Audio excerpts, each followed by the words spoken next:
कि जिस समय सुखदेव जी का जन्म हुआ और वो जंगल की ओर भागे, कहीं ऐसा ना हो कि मैं घर में रहूं, मेरे पिताजी मुझे दुलार दें, माँ मुझे वात्सल्य प्रदान करें और मैं उस वात्सल्य में दुलार में फंस जाऊं।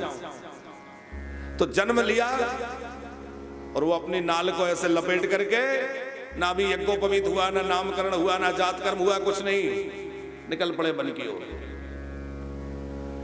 अब वन की ओर जा रहे थे, पिताजी को लगा कि इतना भगवत भक्त, ऐसा ज्ञानी बेटा है, मोह नहीं है पुत्र के प्रति, लेकिन एक भाव है कि इतना ज्ञानी है तो कम से कम इसको एक बार अच्छे से देख तो लूं। व्यास जी पीछे पीछे चल दिए, सक्सेना जी आगे आगे, सुखदेव जी जा रहे हैं, पीछे पीछे व्यास जी जा रहे हैं। एक स्थान पर कुछ स्त्रियां स्नान कर रही थी, तो उन्होंने सुखदेव जी को निकलते देखा, तो उन्होंने कोई संकोच नहीं किया, वो जैसा स्नान कर रही थी स्नान करती रही। थोड़ी देर बाद देखा कि पीछे पीछे व्यास जी आ रहे हैं, तो उन्हें संकोच हुआ, उन्होंने अपने वस्त्र उठाकर धारण कर लिए। व्यास जी को आश्चर्य हुआ, देवी हो, मेरे मन में एक जिज्ञासा है, एक प्रश्न है। तो वो सब देवांगनाएं थी, उन्होंने कहा कि कहिए क्या बात है।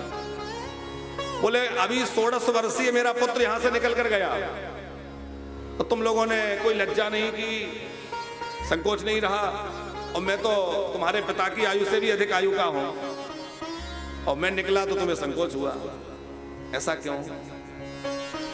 तो उन देवांगनाओं ने कहा, व्यास जी आप पूज्य हैं, पिता तुल्य हैं, लेकिन आपकी दृष्टि में यह भेद है कि यह स्त्री है और यह पुरुष है, आप इस बात को समझते हैं। लेकिन आपका जो पुत्र अभी गया है, वो तो ये जानते ही नहीं है कि स्त्री क्या है और पुरुष क्या है, वो तो सबको ब्रह्म रूप में देखते हैं, सब में ब्रह्म का दर्शन करते हैं, और उनकी कोई दृष्टि है ही नहीं, उनसे कैसा संकोच, वो तो ब्रह्मनिष्ठ है।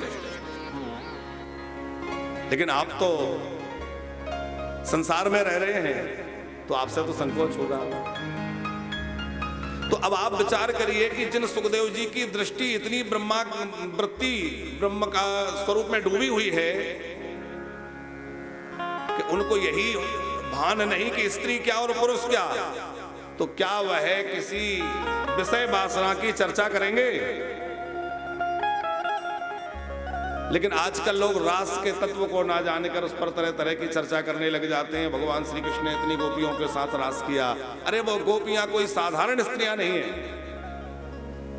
वो सब के सब गोपियां, हम कई बार कथा में सुनते हैं, कोई वेदों की ऋचाएं हैं, कोई ऋषि मुनि है, साधक है। भक्ति के जो 5 रस हैं, शांतरस, दासरस, सख्यरस, वात्सल रस, माधुरी रस, तो यदि किसी को दास रस का आनंद लेना है तो दास बनना पड़ेगा, तभी ना दास रस का आनंद मिलेगा, और ठाकुर जी को अपना स्वामी बनाना पड़ेगा, तभी दास रस का आनंद ले सकेगा। किसी को वात्सल्य रस का आनंद लेना है तो भगवान को अपना बेटा मानना पड़ेगा और भगवान का माता पिता बनना पड़ेगा, मैं भगवान का पिता हूं अथवा मैं भगवान की मां हूं, ऐसा भाव लाना पड़ेगा, तब ना वात्सल्य उत्पन्न होगा। किसी भक्त के मन में सख्य रस है तो उसके मन में यह भाव आना चाहिए कि मैं ठाकुर जी का सखा हूं, वो मेरे मित्र हैं, सखा है, तभी ना वो भाव सिद्ध होगा। उसी तरह माधुरी रस के जो उपासक हैं उनको गोपी भाव लाना पड़ेगा कि मैं गोपी हूं। जब तक ये भाव उनके मन में नहीं आएगा तब तक माधुरी रस की सिद्धि कैसे होगी? शरीर पुरुष का है कि स्त्री का, ये महत्वपूर्ण नहीं है, महत्वपूर्ण यह कि उनकी भावना क्या है। उस भक्त की भावना हो जाती है कि मैं तो उन ठाकुर जी की दासी हूं, उनकी गोपी हूं, उनकी प्रियतमा हूं, ये भाव आएगा तभी ना माधुरी रस सिद्ध होगा, तभी उसका आनंद मिलेगा।